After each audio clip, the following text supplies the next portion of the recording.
Well, Camille Pauley is the co-founder and president of Healing the Culture. She joins us to talk about the organization and its goals all the way from South Dakota. Am I right with that, Camille? It's South Dakota, right?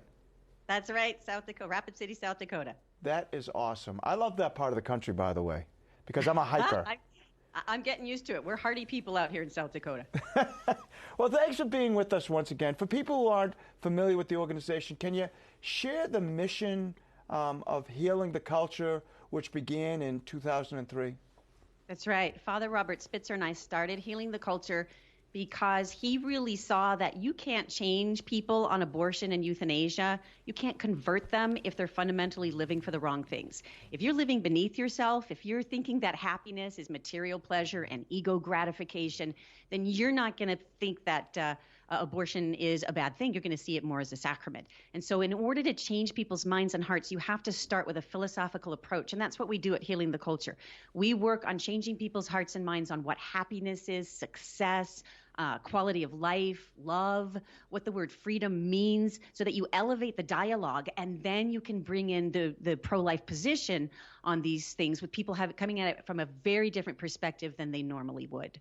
Camille, the March for Life last Friday, it continues to grow and draw crowds despite the cold, despite COVID, but oftentimes people have an attitude that abortion is a personal choice. Yes. Can you help us understand how legalized abortion affects other aspects of our politics and our culture? Oh, yeah. Abortion has affected every aspect of culture. It affects people's individual mindset about how they live their own lives. Take, for example, how we view suffering. Abortion has trained our brains to think that if you can't eliminate suffering, you eliminate the suffering person.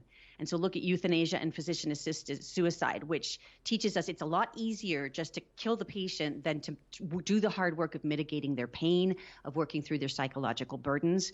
Another example would be, take a look at how we've trained our brains to think of people as commodities. Human beings are commodities, and I'm what's most important. And so this has brought the rise of commercial surrogacy, and people are accepting this more and more, that a baby is really for me and for my benefit and for my self-actualization.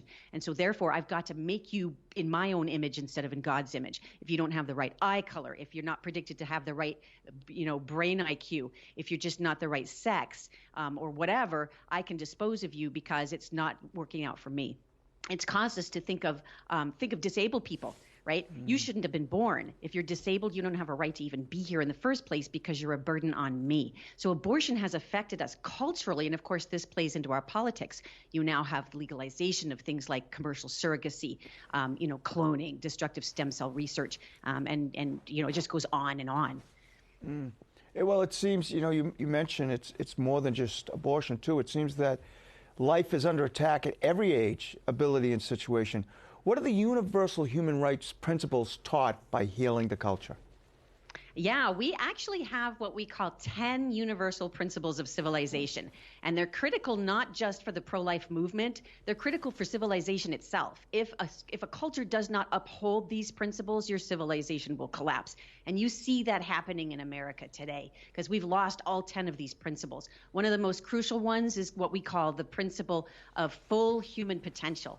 And that teaches that the worth, the value of a human being is not dependent on what you're currently achieving or on the level of development you've currently achieved. Your value comes from what you could achieve if you reached your highest potential. And of course, for us as Catholics, that's union with God. And every human person has the potential to unite to God and to give themselves in self-sacrificial love to others. And so you have infinite worth. But that's not what our culture teaches. Our culture teaches your value comes from what you have currently achieved. How developed are you? I debated against an abortionist once who argued that he stops doing abortions when the unborn child has his full nervous system fully developed. And at that point, he considers it a human person. And I looked at this audience of students. This was at the University of Berkeley. And I said, do you know when your nervous system is fully developed? It's not even until you're like 20 years old. In which case, this guy is telling you that you have no worth and no value because you haven't reached his standard of achievement or perfection. And that's not what our church teaches. The principle of full human potential is extremely important to not just the abortion issue, but to civilization itself. Another one would be the principle of inalienable rights. Your rights are not dependent on the government. The government didn't give you your rights. It acknowledges that a necessary condition for your full actualization as a human person is your natural right to life. I have a duty to protect your life. And of course, that right is prioritized above the right to liberty, right? When you have two rights that conflict, life is prioritized above liberty. Why? Because without life, liberty is a moot point, right? Life is a necessary condition for the very possibility of liberty. So these principles of rights, the rights and justice issues, principles of the intrinsic dignity of the human person, are directly being violated by Roe versus Wade, by state abortion laws. In South Dakota, we'll have a trigger law where abortion will become illegal if Roe versus Wade is overturned, which I think it will. I'm an optimist. I think in June we'll see the overturn of Roe versus Wade, so we pray for that with the Dobbs decision at the Supreme Court. But we've also, look at the logic that's been violated. We teach at Healing the Culture this principle of logic, that objective evidence matters. You've got 5,500 biologists from over 1,000 institutions in the United States or around the world who tell us that the unborn child is a human person at the moment of fertilization. That's 96% of all biologists telling us this. And the pro-abortion movement says it's not a baby. Science says it's not. Where have they been? So these are the principles that Healing the Culture teaches, logic, ethics, and justice, that really help people understand that this is not just an important issue on abortion, but it's an important issue for our whole civilization. I love your enthusiasm. We need more people like you. And we have so much to be enthusiastic about. And we need to get you guys into these colleges so that we can tell these young people. But unfortunately, we're out of time. Where can people follow the work of Healing the Culture? HealingTheCulture.com. We have programs all the way from college level down to kindergartners. So HealingTheCulture.com, and most of it is free. Well, thank you so much for being with us, and stay safe. Thank you, gentlemen. You too.